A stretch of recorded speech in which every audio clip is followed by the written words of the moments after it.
Welcome back. If you haven't already, make sure to check out the video before this on the metric system and conversion factors.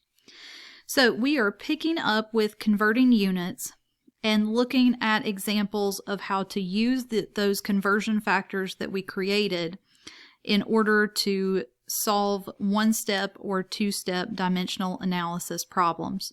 So remember, dimensional analysis is just another word for unit conversions. Okay, so when we are doing dimensional analysis problems, we want to create what are called roadmaps. And these are vital for future chemistry problems. Okay, so it's important to learn this foundation in order to continue on. Okay, now a roadmap is going to start out with what we typically call given information. Okay, and then on the other side of the roadmap, after the arrow, we're going to have what we typically call the target. Okay, now the given information can be a little tricky. Sometimes you're given several values in a question, but when we talk about the given information, it's the value that you start with in a problem. Okay, and then the target is what the problem is asking for you to solve. So in this example, they are giving us meters, and the target, or what they are asking for, are centimeters.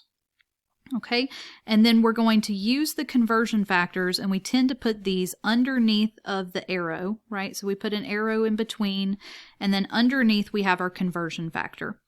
And if you notice, you always want to have the target on top of the conversion factor, and you want to have the given information or the starting value on the bottom, okay? And that's the unit, right? So it's not the value that you're given, but it's the unit contained in that value, okay? And we'll see some examples as we go along. But just keep in mind, when you're creating conversion factors, the target unit should go on top of the conversion factor, and the given unit or the starting unit should go on the bottom.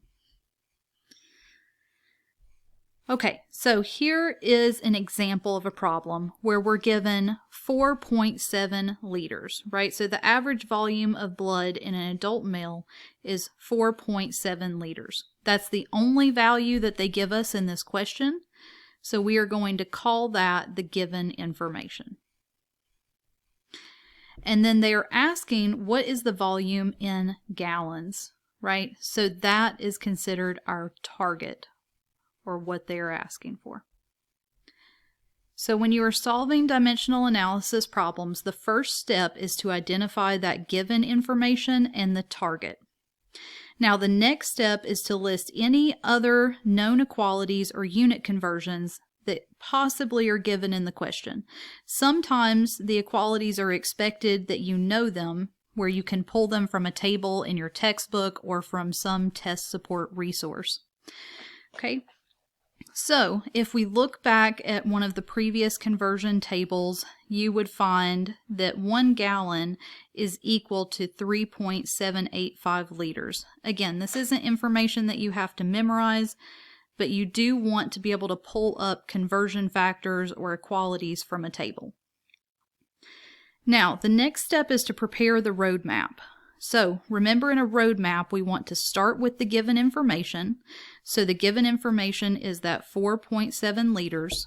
We create an arrow, and then on the other side, we include the target of gallons. That's what they're asking for, is the volume in gallons. And then underneath, notice how we've included the conversion factor, where the units for the target are on top, and the units for the given are on the bottom, right? And remember that we created this conversion factor, the 1 gallon per 3.785 liters. We created that conversion factor from this equality. So remember that we can write this equality as 1 gallon on top and 3.785 liters on the bottom. Okay. Now, the next step is to write out the problem, right? So this is going to include our given information first, which is that 4.7 liters, and then we multiply by the conversion factor. So when we multiply by the conversion factor, the liters cancel out, and we are left with only one unit, which is the gallon. Okay, and the liters cancel out because if you have the same unit on top and on bottom, they equal out to 1 and they essentially disappear, right? Now, if I want to put this in my calculator, remember that we multiply by everything on top. So if I put this in the calculator, I have 4.7 times a value of 1 and then divided by everything on the bottom, which is the 3.785. Okay, so I'm multiplying by everything on top and then dividing by that bottom number. And if you ever have to divide by more than one number as we get into multi-step conversions, make sure that you put a parentheses around all of those numbers on the bottom of the division symbol. And we will look at examples of that in the future. And then the last step is to think about your result. So based on the equality that we were given, 1 gallon equals 3.785 liters, that means that we should have about 4 times the amount of liters, slightly less, than what we have in gallons. Right? So my value of 1.2 gallons, the liters should be slightly less than 4 times that amount. And if we compare the two values, the 4.7 to the 1.2, that indeed is the case. Okay, so we're going to look at 2 more examples here. We are going to convert 32.08 kilometers into meters. So based on our steps, remember that the first step is to determine what is the given information and what is the target and set up that roadmap. So the given information has to be the only value given in this problem. Okay, eventually we will get more numbers in our questions and we will have to decide what is the given information. But for now, it's 32.08 kilometers. And then we draw our arrow, leave plenty of space for that conversion factor underneath. And then what are they asking us for? They're asking us to convert to meters, right? So this is our target. And remember that the abbreviation for meters is simply an M. Okay, so question mark meters. And then the next step is that we have to find our conversion factors, right? And there's no conversion factor given in the question. So that is where we have to memorize those prefixes. And remember, the equality was 1 kilometer is equal to 1,000 meters, right? So this is our conversion factor. And remember that equality, I can set up a fraction and I can decide what goes on top of that fraction. Does the 1 kilometer go on top or does the 1,000 meters? And what decides that is by looking at our target information and making sure that the units in our conversion factor, that the top unit matches the target. Right? So if I want to convert to meters, then that means when I use this conversion factor, I want to make sure that I put the 1,000 meters on top.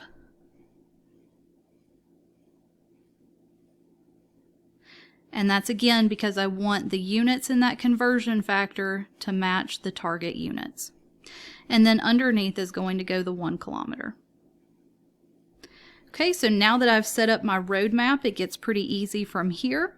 We're simply going to start with that given information, 32.08 kilometers. Multiply by that conversion factor, 1,000 meters per 1 kilometer. Now that I have a unit on top and on bottom, I can cancel those out. Again, kilometers divided by kilometers disappears because it equals a value of 1. And then equals, and again multiply by everything on top. So in your calculator it's 32.08 times 1,000. and then divided by anything on the bottom of the fraction, which in this case is just 1. So if I multiply this value by 1,000, I should get 32,080. And then I keep the only unit that I didn't cross out, which is my target unit of a meter. Okay, you could also convert this into scientific notation. If we do that, you should get 3.208 times 10 to the 4th, and still include that meter. Okay, so both answers are correct. It just depends on which format that you're asked to give as your final answer. So let's do one more. This time we're going to do a multi-step. We've got 43.07 milligrams, and we need to convert that to kilograms. Okay, so again, I'm going to start my roadmap, but the problem is this time that if I think about the conversion factors that I have memorized, I know that 1 milligram is equal to 0.001 grams. And I also know that 1 kilogram is equal to 1,000 grams. But I do not have a clear conversion that goes straight from milligrams to kilograms.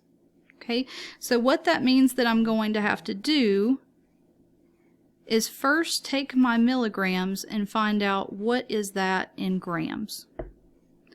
Okay, and then once I determine what it is in grams, my next step will be to take the grams and convert to kilograms, because I do have a conversion between grams and kilograms.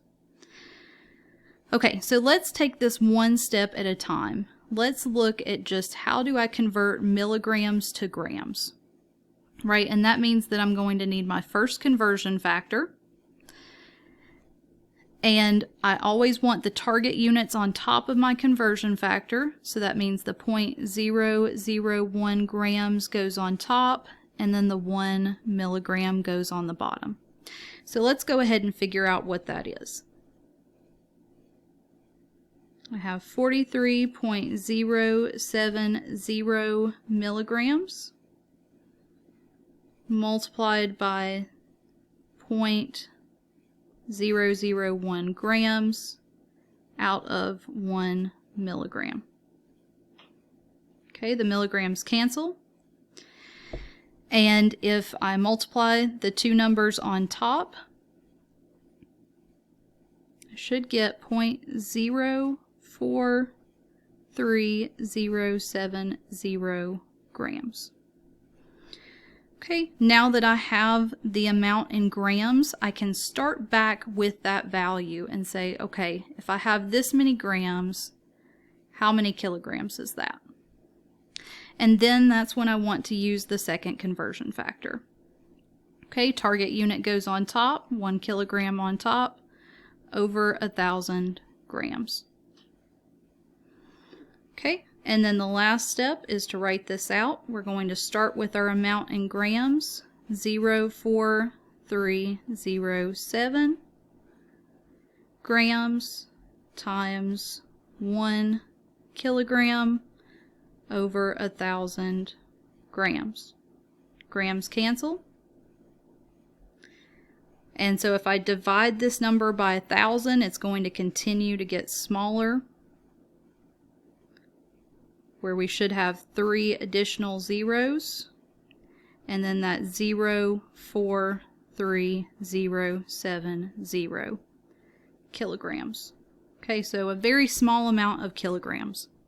And in scientific notation, that would be 4.3070 times 10 to the -5th.